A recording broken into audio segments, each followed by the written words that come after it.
11月30日，數千人齊集金鐘，響應學聯嘅升級行動。晚上9時，學聯學民號召群眾包圍政總，示威者一邊嘗試從添馬公園進入特首辦，對峙一輪後嘗試硬闖，受到胡椒噴霧驅趕。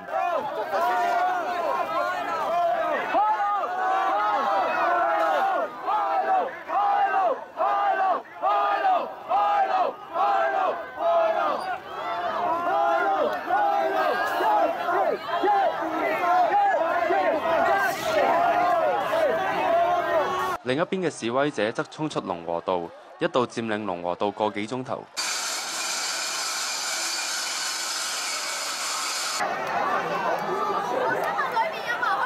其後警方清場部隊衝向示威者防線，暴力驅趕示威者重佔龍和道。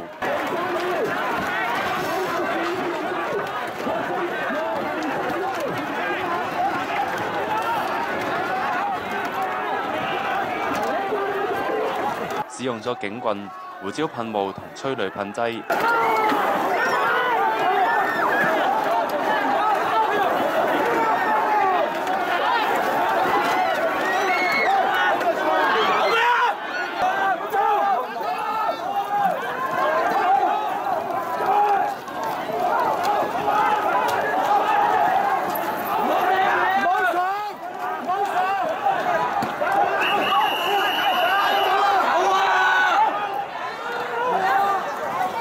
並拘捕多人。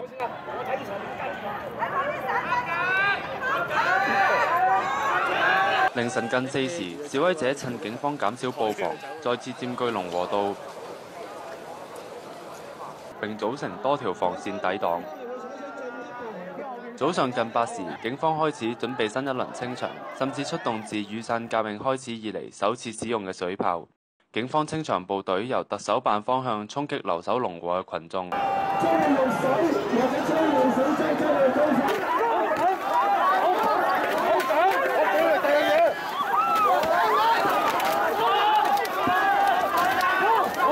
將佢哋粗暴咁趕向添馬公園之後，再要求佢哋由海富天橋離開政總範圍，返到夏慤道。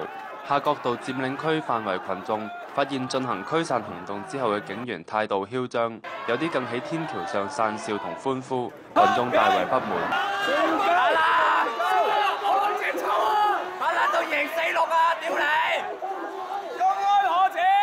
有示威者萬分氣憤，警方一整夜同早上嘅清場行動中嘅粗暴手段。見到有一啲示威者，佢哋嗰啲眼角係紅晒、流晒血嘅，同埋佢哋拎遮係打得好緊一啲手啊嗰啲咯。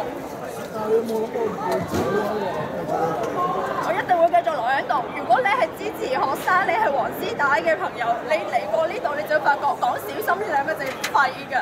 你小心你就翻屋企去袋住先，你出過嚟你就唔會再走，因為你見到嗰件事實在太恐怖。因為我今日第一日親眼見到警察咁樣去打人，真係好激動啊！校園電視記者梁永浩報導。